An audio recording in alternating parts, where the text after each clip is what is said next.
Welcome back to Duckman Cycles and VW Garage. I'm your host, the Duckman. We're back today with my 1956 Beetle, also known as Eleanore, who was a storm-damaged car. Unfortunately, under 6 feet of seawater, completely rusted out. I rebuilt it the best I could with what I had, and that's why she turned into a chop top. Love this car, absolutely beautiful. This is one of my favorite angles of this car. But one of the limitations of Volkswagen that they never did, and I think they should have, is they should have put a hatch back in this area to repair the starter and or clutch cable, or various other things that are underneath there, because the only way to do it is to get underneath the car, and that's just a really difficult spot. But from the top side, it makes a lot more sense. So what did I do? I've started to rebuild a bus hatch frame here with a bus hatch from a 73 to 79 bus that's going to be welded into the backside of this car. So if you've been following the videos, this is about the third one in the series here. What I've been doing is I've been fixing this because this was also a really clapped out piece. It had a lot of rust holes and chunks just missing from it, and I got a little ahead of myself this morning. I was freaking cold out here, 48 degrees. I'm here in shorts, short sleeves, polar bear. I'm from up north, so this to me is actually not too bad, but I was cold, so I had to get warm, so I started working immediately, and as soon as I start motion, I get in motion, I don't feel the cold anymore. Well, I feel great. I mean, it's still cold out here, but I'm doing just fine. But I filled in a lot of these holes around the other side as well, and I began to get ready to start cutting out some more. At this point, I just have a bunch of things to fill. There's one spot here, one spot here, one spot here, and then this little corner.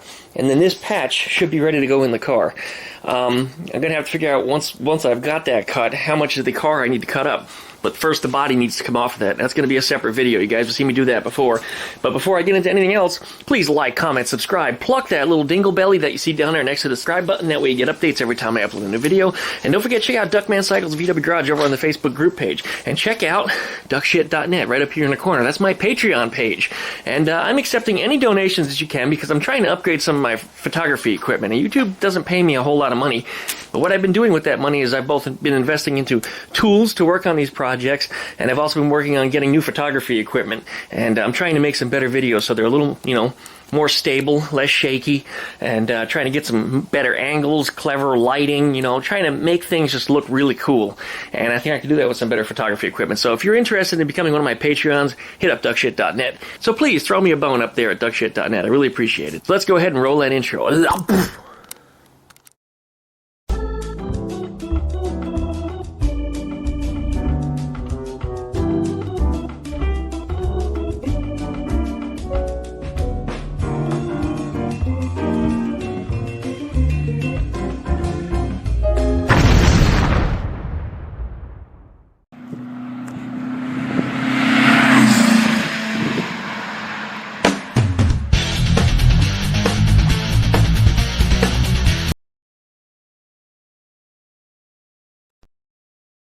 Okay, we're back. Thanks for hanging out with me. Over here, of course, we've got this flange, which is where the hatch clips into, and I've been doing that welding around the edges. One of the things people have been asking me is, how do you keep it square? And really, it squares itself, as far as that's concerned. When I started to cut and weld on this corner, these two pieces started to come together in the last video, so I quickly re-welded here and here, so put the two sides back together, because I had to, of course, cut them and separate them to fit them in the blast cabinet, and that's the reason why I did that. But, yeah, they did start to close up, so I spread them and welded them back together, and how I'm keeping it square is I'm laying it flat on the wood here, and as you see, when I tap on it, it's flat the whole way around.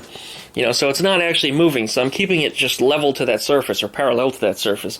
As far as how it's square to these corners really aren't going to be affected too much, so I'm not too worried about them bowing in or out.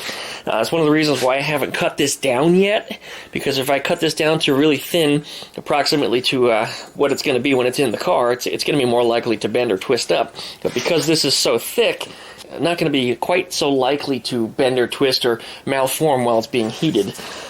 I'm also using a MIG welder here, and some of the settings I've been using are actually on the low side. Looks like I bumped the knob, but no, I'm not running it at D. I've been typically running around B, and if I've been welding in some of these little rusty holes that were in here, when I cleaned up the rust from them, the metal is a little bit compromised, so sometimes I'll knock it down to A. As far as the wire is concerned, usually between 4 and 5, and I've discussed it in a few other videos before, but the same rules apply right here. Okay, I'm going to continue cutting away at this thing. I got to make a couple more patches. You guys watched me do that yesterday, so you understand the process. But, yeah, I got to cut a few more pieces of metal out here and make a few more pieces, weld them and tack them in, and then I can call this piece finished. And then it's about ready to go into the car. I got these pieces cut out for here. You see I've got this one in here, and I've got these nice flat, wide-jawed vice grips on here to hold that all together, and I can start welding through here. The gap in there is a little wider than I want it to be, so I'm going to play with that a little bit and then get that welded in. And these are great for holding the stuff square. I've got the piece to put in here just the same, and then I've got, that's a piece of scrap, and I've got the little piece that goes in there. Once I've got that all set, I've got to make this corner, and I've been putting that one off because that's, yeah, I'm really not excited about that one. But I'll demonstrate how it is to put this together, and this is going to be unique. There's actually a lot of little origami tricks to make that work because I don't have a way to properly stamp it. But okay, we're ready to start welding some of this stuff together. Back in just a minute. And I'm starting to actually get a little cold out here. I had that fan on the whole while I was cutting, and it froze my ass off. Alright, back to the welding, which means the fan comes back on too. Well, we are coming along pretty good. I've got the entire edge done all the way up to here, this one corner. And I've got a special piece that I made for it. Now you probably say, well, you know, it's a rounded corner. How are you going to make this piece of metal look like that? Well, we're about to show you. There's a couple of little origami tricks that go into this here. Obviously, it's not very straight, and you can't just push in on it and bend it. That's not going to do it. But we'll demonstrate that here in just a second. I'm going to do a little trimming on it because there's too much metal here. And I'll demonstrate. Now the process of how I'm going to make that funky little curve over there on that hatch flange is very similar to the way I made this curve over here. And there's about, probably up to about 10 different pieces that made this happen here. But there's so many different curves and contours. It curves this way, it curves this way, it curves in this way. There's so many different shapes in here that this really took a lot of work to make. But it's very similar principle to what I did over on the other side. So let me go ahead and show you. Okay, here's that little piece that I had, and look, I made a comb out of it. Now check this out. This is going to go here in the corner like this, but you know, it's still straight. So let's go ahead and use the other corner as an example as to how we want to curve it. And you guys are going to love this. And this is going to be a little hard to do with one hand, but take it and go like this, right here. Oh look, we're starting to form a bend. Oh, look at this. We got us a bend.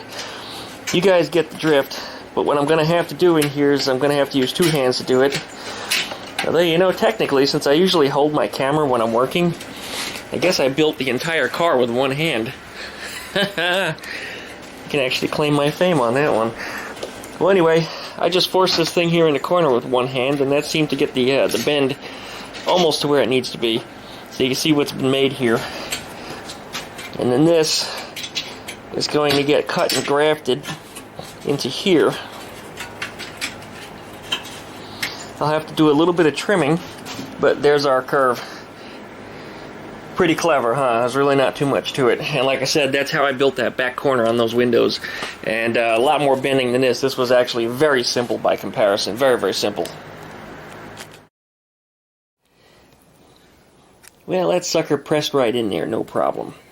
Here's a little piece I had to cut off of it. That's it. Only one of the little tines off of that little comb that we made needed to be cut. And then I just ever so gingerly trimmed out the hole where it's sitting. In fact, I think I need to trim it just a little bit more. But otherwise, it just about has it. What I'm going to do is I'm going to run a tool, a scribe through here, and get a very sharp cut or scratch along these tines. And then I'm going to trim them off. So that way everything butt welds in there flush. You see, that's what we're working with. It's too much metal.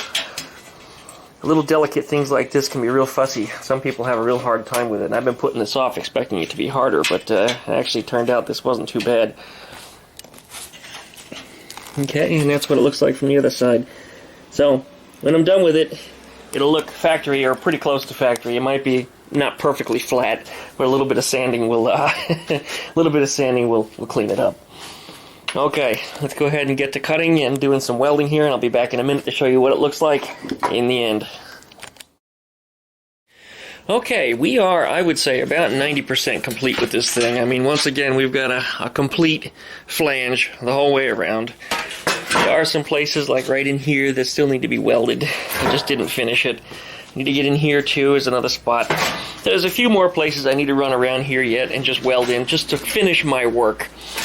And then once that's done, just a little bit more sanding and grinding, and then we're just about ready to lift that body up, take the body off, and cut out the rear package area and start welding this in. We're a little ways away from that yet. Still some things that we got to finish. See, there's a little spot here that I circled with a marker that still needs to be welded, so I need to hit that too. A couple in here. So yeah, I gotta finish this up. Like I said, we're about 90% here. I probably need about another 20 minutes of welding and probably about another 20 minutes of grinding, and I think I can call this thing done after that. So yeah, some good progress. Some good progress made today. I really chugged through this one really quickly too, I might add. And I guess yesterday was a warm-up day, so pretty good for today as far as time is concerned. Okay, there it is. No more holes in it except for the parts that I'm going to be cutting off. But yeah, it's got a perfect flange all the way around. So what we got to do next is we're going to go ahead and prop this thing up and get it set up so we can fit that door in and make sure the door still fits, because of course that could be an issue. But if I could drop the hatch flap right in there and it fits just fine, then we should be good to go. Well, I've got to say that this thing turned out pretty square. When I lay it down on the plywood, it's completely flat. A little bit of the flange on the outside bent a little bit, probably from me leaning on it and twisting on it. You can actually see it comes down this way, but this is going to be cut off anyway, so the part that's bent I really don't give a shit about. It's not going to matter one bit. So let's take our door, which I got here, and try putting it on, and see if it falls into the hole the way it's supposed to. Oh yeah, yep. It fit right in there just like it's supposed to. No problem at all. I'm going to have to build the little latch pieces back on. This is, right here, these little bits is what makes these little locks work. So I need to put these on here yet. But I gotta say that everything does fit the way it's supposed to. This is nice. This is a good thing. Okay. I think we're in pretty good shape for the day. It's going to start getting dark soon, and it's about 50 degrees outside, and I think it warmed up to about 55 today. And I'm still out here in shorts. But like I said, I'm a polar bear, and this is really not bad weather. It really isn't, even though I see my neighbors wearing their winter coats across the street right now, but I'm in some pretty good shape. Okay, I'm happy with the progress that I made today, and I'm going to start wrapping it all up.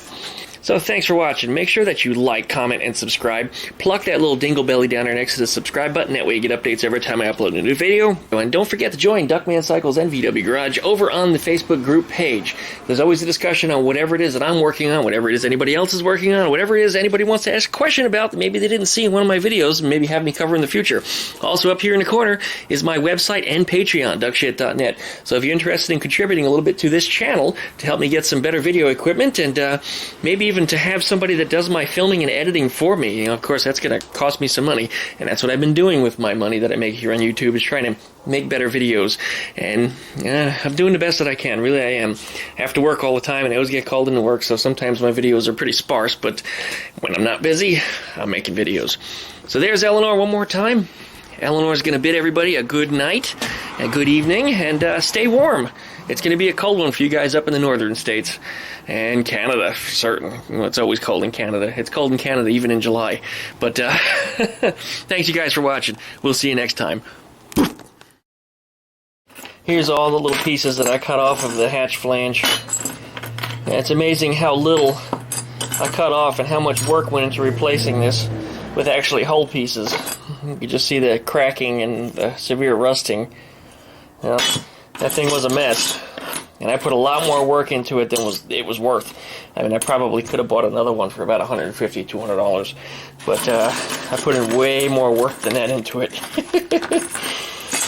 Anyway, all the stuff's gonna just go in the trash. Well, that's it for now. Gonna go ahead and get rid of the mess.